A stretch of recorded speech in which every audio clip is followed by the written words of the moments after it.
Assalamualaikum warahmatullahi wabarakatuh. Apa kabar anak-anakku sekalian? Selamat bertemu kembali di awal pelajaran semester genap tahun pelajaran 2020-2021. Semoga kita semua dalam keadaan sehat walafiat dan selalu dalam lindungan Allah Subhanahu wa ta'ala. Jangan lupa mematuhi protokol kesehatan karena kita masih dalam masa COVID-19 dan tetap menjaga 3M, memakai masker, mencuci tangan, menjaga jarak, menghindari kerumunan. Tetap semangat, walau kita masih menyampaikan materi pembelajaran dalam jarak jauh.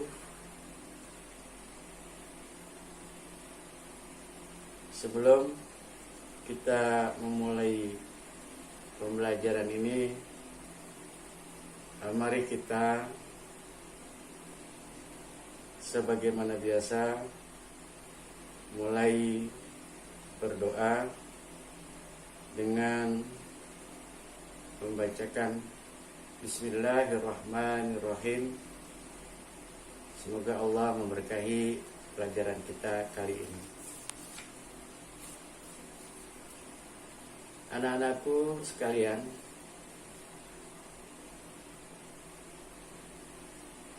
pada pembelajaran kali ini kita akan mempelajari bab 1 tentang organisasi kehidupan. Untuk selanjutnya kalian simak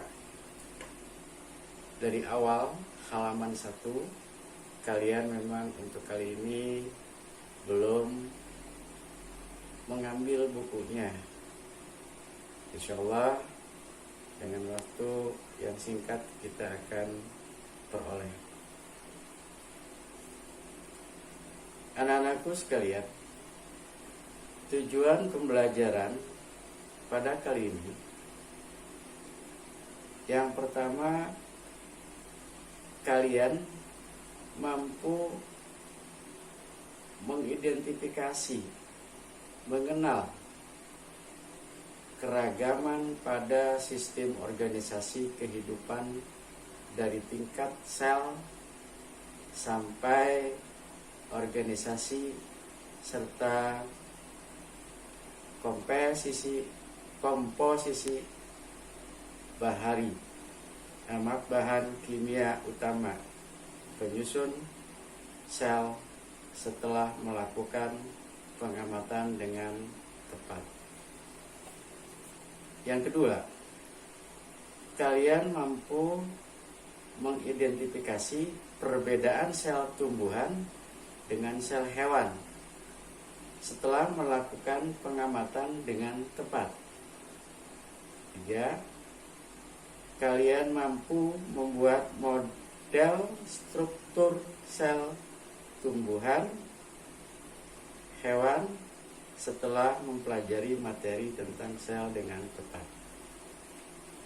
Yuk kita simak, kita perhatikan gambar yang ada pada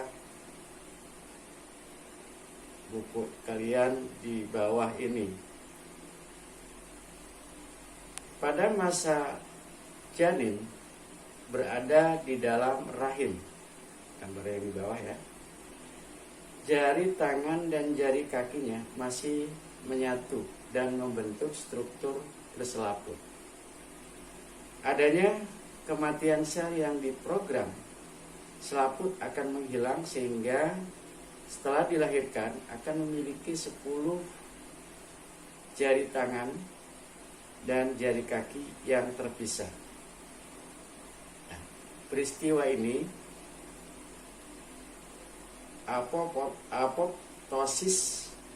apoptosis adalah proses kematian sel yang terencana dan sistematis dalam tubuh. Nah, apoptosis melibatkan peran salah satu organisal, yaitu setelah mempelajari nanti bab ini, kita dapat mengetahui tentang sel dan juga unit-unit atau bagian-bagian penyusun kehidupan yang meliputi sel, jaringan, organ, dan sistem organ.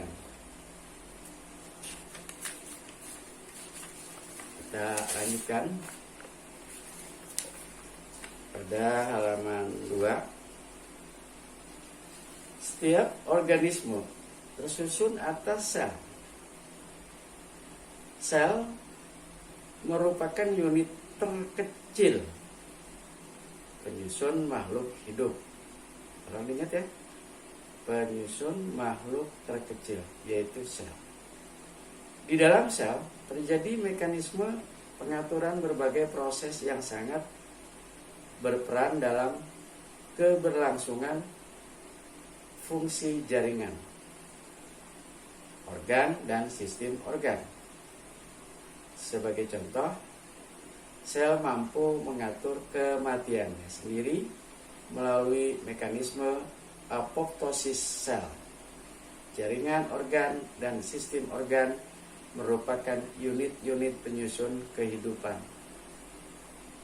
Unit-unit penyusun kehidupan ini akan membentuk organisasi kehidupan. Organisasi kehidupan dimulai dari tingkatan paling sederhana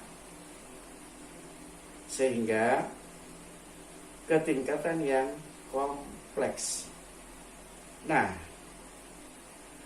pada bab ini kita akan mempelajari tentang organisasi kehidupan yang meliputi sel, jaringan, organ, dan sistem organ. Coba kita simak selanjutnya. A. Ini sel sebagai unit terkecil penyusun kehidupan. Organisasi kehidupan tingkat sel didasarkan bahwa sel merupakan unit struktural dan fungsional terkecil.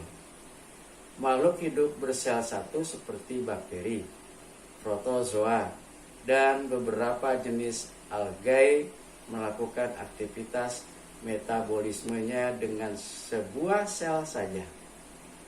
Sementara makhluk hidup bersel banyak seperti tumbuhan, hewan, dan manusia memiliki sel dengan berbagai bentuk dan fungsi yang berbeda-beda. Bagaimana sel menyusun organisasi kehidupan? Pertanyaan ya. Untuk mengetahuinya kita akan melakukan berbagai kegiatan. Jadi kita mengenali unit-unit penyusun tubuh pada makhluk hidup. Itu ada nanti di buku kalian yang merupakan satu tugas.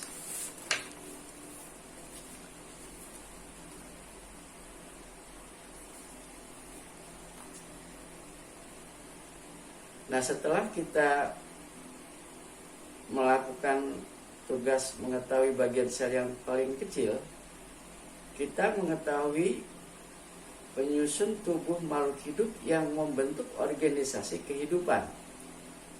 Kalian juga telah mengetahui yang dimaksud dengan sel. Jadi sel merupakan unit terkecil. Sekali lagi, sel merupakan unit atau bagian terkecil dari struktural dan fungsional terkecil setiap organisme. Sel sebagai unit struktur terkecil berarti sel merupakan penyusun mendasar bagi tubuh makhluk hidup. Sel tidak dapat dibagi-bagi lagi menjadi bagian yang lebih kecil dan tidak dapat berdiri sendiri. Sekali lagi, sel adalah unit terkecil. Nah, adapun sel dikatakan sebagai unit fungsional terkecil, berarti sel dapat melakukan fungsi beberapa proses kehidupan. Misalnya, menghasilkan energi, berproduksi, serta tumbuh dan berkembang. Selanjutnya, bagaimana struktur dan fungsi sel sehingga dapat menjalankan fungsinya. Nah, sebelum kita mempelajari sel lebih lanjut, ada baiknya kita terlebih dahulu mengetahui sejarah singkat sel. Sejarah penemuan sel. Istilah sel pertama kali dikemukakan oleh Robert Hooke, ilmuwan Inggris pada tahun 1665. Kala itu sel diartikan sebagai ruangan kosong. Hooke melakukan pengamatan terhadap sayatan jaringan gabus dari tanaman. Quercus subber ya. Dari pengamatan ini ditemukan ruang kosong berukuran kecil yang dinamakan sel. Sel-sel gabus merupakan sel-sel yang telah mati sehingga di dalam sel tersebut atau kosong, istilah sel berasal dari bahasa Latin yaitu cellula yang berarti ruang-ruang kecil. Sel berukuran sangat kecil, oleh karena itu diperlukan mikroskop untuk mengamati sel. Theodore Schwann 1810 hingga 1882, seorang pakar zoologi Jerman, meneliti secara cermat dan intensif sel-sel hewan. Sementara Matthias Leiden ini 1804 dan 1881, pakar botani Jerman, meneliti sel-sel tumbuhan. Berdasarkan hasil pengamatannya, kedua peneliti tersebut mengemukakan bahwa sel-sel tumbuhan berdasarkan hasil pengamatannya, kedua peneliti tersebut mengemukakan bahwa baik tubuh hewan maupun tubuh tumbuhan terdiri atas sel-sel. Robert Brown 1831, seorang biologi Skotlandia, menemukan benda kecil yang melayang-layang dalam protoplasma. Nah, benda kecil tersebut diberi nama nanti inti nukleus.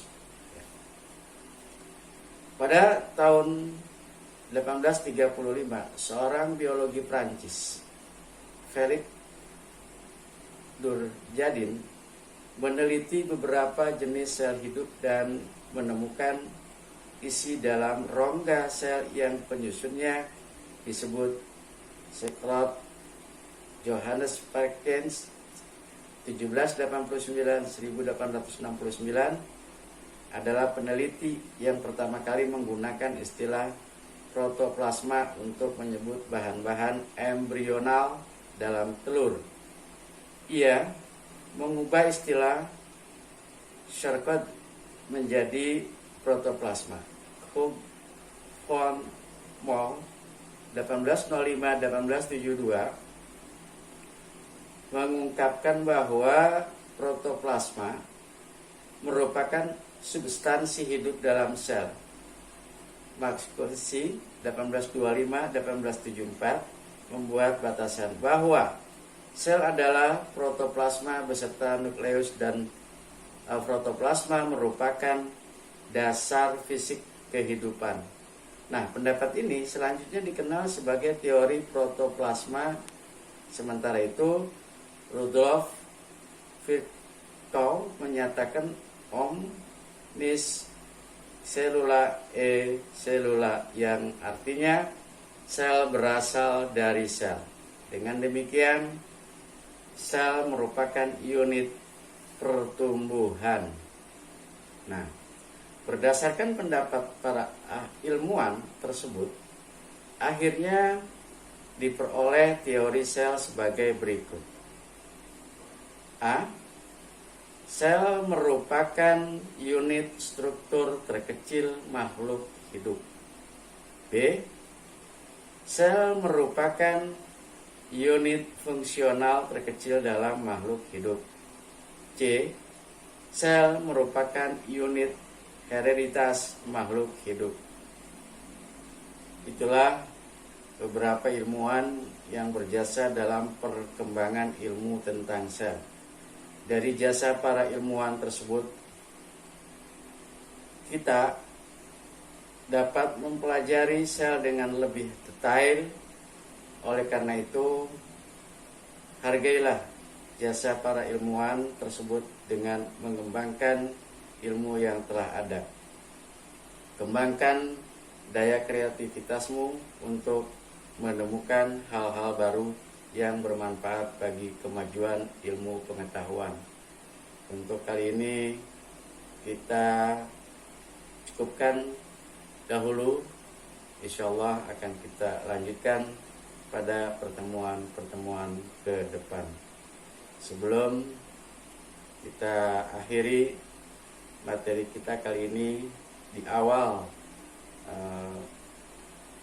tahun ajaran 2020-2021 pada semester genap,